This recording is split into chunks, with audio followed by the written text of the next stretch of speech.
कुछ और गुण। योगात्मक प्रतिलोम, एडिटिव इनवर्स क्या है, संख्या का गुणात्मक प्रतिलोम या मल्टीप्लिकेटिव इनवर्स कैसे निकालेंगे, तथा संख्या के निरपेक्ष मान यानी कि एब्सोल्यूट वैल्यू का क्या मतलब है। तो समझते हैं योगात्मक प्रतिलोम किसे कहते हैं। -2। -2 में ऐसा क्या जोड़ें कि हम योग का तत्समक अवयव यानी कि 0 आ जाए।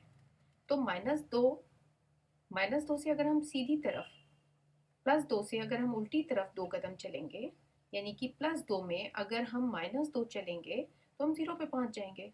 यानी कि +2 में -2 जोड़ने पर हमें 0 मिलेगा। इसी तरीके से -2 में अगर हम +2 को जोड़ें, यानी कि -2 से 2 कदम हम बाईं तरफ चलें, दाईं तरफ चलें, तो हमें क्या मिलेगा, तब भी हमें 0 मिलेगा। यानी कि योग का तत्समक अवयव +2 को -2 में जोड़ने पर हमें मिलता है। यानी कि हम कह सकते हैं कि +a और -a एक दूसरे के योगात्मक प्रतिलोम है। और इसको इस तरह से भी समझ सकते हैं कि अगर हम संख्या रेखा पर देखें तो +2 का प्रतिबिंब -2 है। +2 संख्या रेखा पर 0 से जितनी दूर दाईं तरफ होगा, -2 संख्या रेखा पर उतनी ही दूर बाईं तरफ होगा। और दोनों का जब हम समेशन करते हैं या दोनों का योग करते हैं तो हम कहाँ पहुंच जाते हैं, 0 पर ही पहुंच जाते हैं। तो इस तरीके से +a का योगात्मक प्रतिलोम -a और -a का योगात्मक प्रतिलोम +a होगा। अब इसका कुछ अभ्यास करते हैं। निम्नांकित का योगात्मक प्रतिलोम बताओ। तो +2 का योगात्मक प्रतिलोम क्या होना चाहिए, -2। यहाँ हमें सिर्फ चिन्ह बदलना है। -3 का योगात्मक प्रतिलोम, चूंकि ये माइनस का है तो योगात्मक प्रतिलोम +3 हो जाएगा। -1000 का योगात्मक प्रतिलोम, क्योंकि ये माइनस का है, ये +1000 हो जाएगा।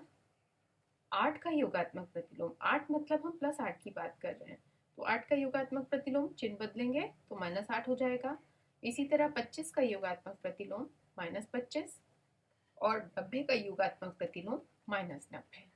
अगर हम इसका उल्टा देखें तो -90 का योगात्मक प्रतिलोम 90, -25 का 25, -8 का 8, +1000 का -1000, 3 का -3 तथा -2 का +2। अब चलते हैं, ये था हमारा योगात्मक प्रतिलोम। तो किसी भी संख्या a का योगात्मक प्रतिलोम -a होगा और -a का योगात्मक प्रतिलोम +a होगा। आप समझते हैं गुणात्मक प्रतिलोम किसे कहते हैं। गुणात्मक प्रतिलोम के लिए हम 5 में ऐसी कौन सी संख्या की गुणा करें कि हमें गुणा का तत्समक अवयव 1 मिल जाए, या -7 में या -1/4 में ऐसी कौन सी संख्या की गुणा करें कि हमें उसका गुणा का तत्समक अवयव 1 मिल जाए। तो इसे समझने के लिए 5 में यदि 5 का भाग कर दें, यानी कि 5 को 5 से काट दें, तो हमें 1 मिलेगा। इसको हम ऐसा भी कह सकते हैं कि 5 की गुणा अगर हम इसके व्युत्क्रम यानी कि 1/5 से करें तो भी हमें 1 मिलेगा। तो ये क्या है, ये है व्युत्क्रम। 5 का व्युत्क्रम 1/5, तो 1/5 का व्युत्क्रम 5/1। तो इस तरह से 5 में हम किसकी गुणा करें, इसके व्युत्क्रम की, या जिसको हम इंग्लिश में रेसिप्रोकल भी कहते हैं। तो 5 की गुणा यदि हम 1/5 से करेंगे तो हमें 1 मिलेगा। इसी तरह -7 की गुणा हम -1/7 से करेंगे। -7 का व्युत्क्रम क्या होगा, -1/7, तो हमें 1 मिलेगा। अब इसी तरह -1/4 को किससे गुणा करें कि हमें 1 मिले, तो इसका व्युत्क्रम क्या होगा, -4/1। 4/1, 1 को ऐसा ज़रूरी नहीं होता कि हम नीचे लिखें, तो -1/4 का व्युत्क्रम हुआ -4। यहाँ ध्यान देना है कि हमें चिन्ह नहीं बदलना। जब हमने योगात्मक प्रतिलोम निकाला था तो वहाँ हमने चिन्ह बदला था, सिर्फ चिन्ह बदला था, क्योंकि संख्या रेखा पर अ, अगर एक संख्या ले रहे हैं तो उसका योगात्मक प्रतिलोम उसका प्रतिबिंब होता है, जबकि यहाँ पर हमें चिन्ह नहीं बदलना है, यहाँ पर हमें उसका व्युत्क्रम लेना है। व्युत्क्रम मतलब उसका उल्टा, रेसिप्रोकल करना है। तो इस तरीके से हम देख सकते हैं कि +5 का व्युत्क्रम या रेसिप्रोकल या गुणात्मक प्रतिलोम +1/5 होगा, और +1/5 का व्युत्क्रम +5/1 या 5 होगा। इसी तरीके से -5 का रेसिप्रोकल या गुणात्मक प्रतिलोम -1/5 होगा, और -1/5 का गुणात्मक प्रतिलोम -1/5 होगा। अब कुछ अभ्यास करते हैं। निम्नांकित का गुणात्मक प्रतिलोम बताओ। तो 15 का गुणात्मक प्रतिलोम क्या होना चाहिए, क्या होगा इसका रेसिप्रोकल या व्युत्क्रम? 1/15। इसी तरह -7 का गुणात्मक प्रतिलोम क्या होगा? -1/7। हमें चिन्ह नहीं बदलना, हमें सिर्फ संख्या का रेसिप्रोकल करना है या उसका व्युत्क्रम करना है।